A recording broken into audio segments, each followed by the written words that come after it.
the river, pure river of water of life. So this is in heaven. And what is in heaven? Eternal life. The Lord Jesus came to give us eternal life. But guess what?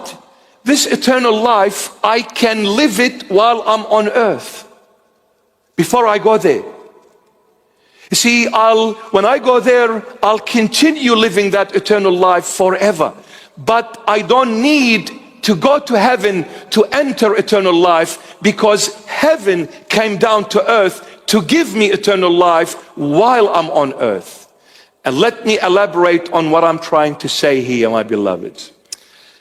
Every human being that is born into this tangible physical realm, every human being that comes to this world, two things hold that human being captive. He is a slave to two things. Nobody escapes these two things. Nobody. Whether a Christian or not, nobody escapes them. I'm talking about a human being. What are these two things? One is called the place, and the other one is called the time. I cannot exist as a human being without a place, and I cannot move from one place to the other without time. See, all of us were maybe at home or elsewhere. That is a place. I existed in that place, and that from that place I came to the church. The church is another place, but when I was in that place, I existed there. But in order to come from that place to the church, another place, I needed the time. With that time, you can't move. Without place, you can't exist. These two things hold every human being a slave. I am captive to the place and to the time. Can't exist without a place, can't move without a time. The Lord Jesus came to give us one thing, eternal life. What is the next life? Eternal. And what is the eternal life? Eternal life is a place, in a way, that has no place, has no time. The Lord Jesus called the place thief, and he called the time a worm. You see, the worm eats away that leaf. So what is the worm doing? Eating away the life of that leaf. And what does the thief do? Breaks in and steals what is not his. See, a human being is always anxious, worried, and concerned about valuable things they have. So what do? Let's say they have a diamond that is worth $1 billion.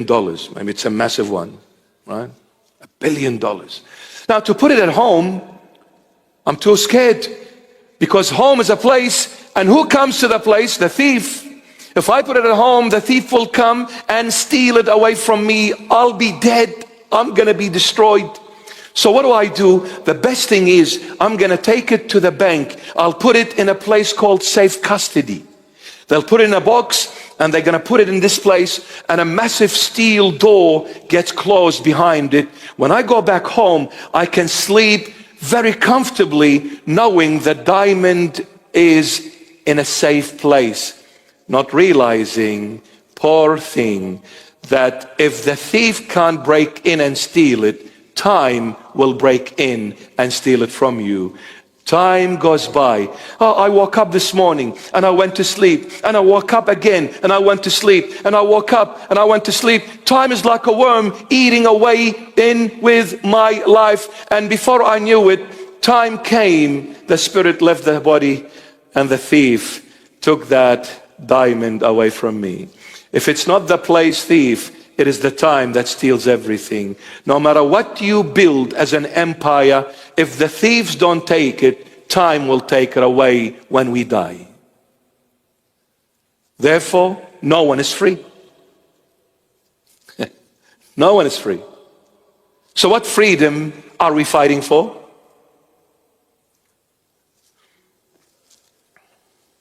If the church stood firm against the current of the evil world, we wouldn't have been slaves today. We wouldn't have. We fought for the wrong freedom. We fought for the very freedom that enslaved us in the first place.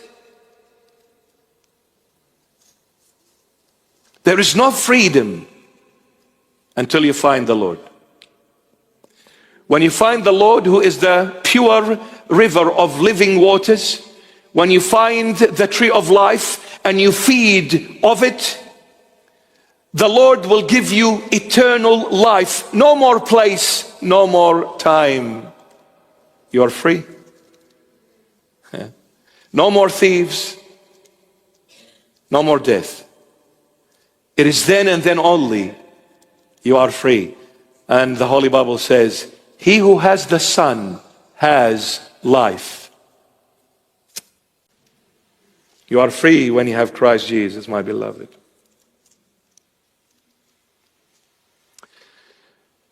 And on either side was the tree of life, which bore 12 fruits, each tree yielding its fruit every month. There's fruits, and it is yielding every month fruits. And how many months in the year? 12. So there is fruits every single month throughout the whole entire year. And let me tell you, in the biblical terminology, number 12 represents a complete, perfect cycle. 12 months in a year. Did you know you have 12 joints? 6 on the left and 6 on the right. And these joints, what do they give you? Freedom of movement. Imagine there was no joints, you can't flex nothing. You'll be stiff like a wood, piece of wood. You'll be walking like this. The joints, we ignore them, yet so precious. I'm moving everywhere. But not realizing if I lose that joint, I'm gone. There's 12. 6 here, 6 here. To serve you. So number 12 represents your life forever. Perfect. The perfect life is only found in heaven. That's why number 12 is associated with the life in heaven, because it's a complete, perfect life that never ends. That never ends. That never ends. So there's 12 fruits, 12 months, and every month there is fruits. What is this? It's giving fruit every month for 12 months, which is your entire life. Where did we get this life from on earth, at least? How did we get it?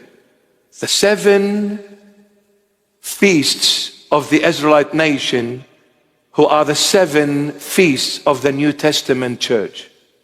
Let me go over them and let's see how we got life and eternal life while on earth. The fruits that gave us eternal life, because the fruits came from the tree of life, who is Christ. Now, there are 7 feasts in the Old Testament. When you go to the book of Leviticus chapter 23, these are the books of Torah. Moses wrote them: Genesis, Exodus, Leviticus, Numbers, Deuteronomy. The third book, from the very start of the Old Testament, the third book is called Leviticus. You go to chapter 23, it will mention to you the 7 feasts of the Israelite nation. Very quickly, the first feast is called the Feast of Passover. Passover of the Old Testament.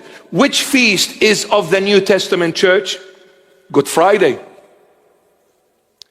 Symbolizes the crucifixion of the Lord Jesus, Good Friday. So Good Friday of the New Testament church was resembled by the Passover feast of the Old Testament church. Number 2, unleavened bread. That's the second feast of the Old Testament. Unleavened bread. What does the unleavened bread represent in the New Testament? The Saturday of light. The Saturday where the Lord Jesus spent it in the tomb, my beloved. Shabbat. Our beloved Jews call it Shabbat. In Aramaic, Shabtha. Now Shabbat means rest. No more movement. No more movement. Shabbat. So unleavened bread is the Saturday of light. What did the Lord Jesus do on this Saturday? He took all of our sins and buried them with him. That is the unleavened. Now, leaven represents sin. So when the bread is unleavened, meaning there is no more sin. On Saturday, he buried our sins in the grave. He took all the sin and buried it with him. That is the unleavened bread, the Saturday of light, we call it. The third feast, first fruits. That was called first fruits. And what does first fruits symbolize in the New Testament? Sunday resurrection. If Good Friday is Passover, and if the unleavened bread is the Saturday where he spent in the grave, then the first fruits is Sunday resurrection. And why is it called first fruits, Sunday resurrection? Because St. Paul says about the Lord in 1 Corinthians 15:20, but now Christ is risen from the dead, and he has become the first fruits of those who have fallen asleep. He is the first fruit that rose from the dead. No one ever before him, neither after him, that died and rose. He is the only first fruit that rose from the dead by his own authority. He is the first fruit. Sunday resurrection. Through Passover, the blood was shed on Calvary, we received eternal life. Through our sins being buried in the grave, we received eternal life. Through his resurrection on Sunday resurrection, we received eternal life.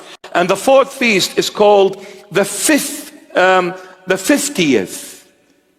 which is equivalent of Pentecost of the New Testament. And the word Pentecost is of a Greek origin, means 50th. And what happened on the 50th?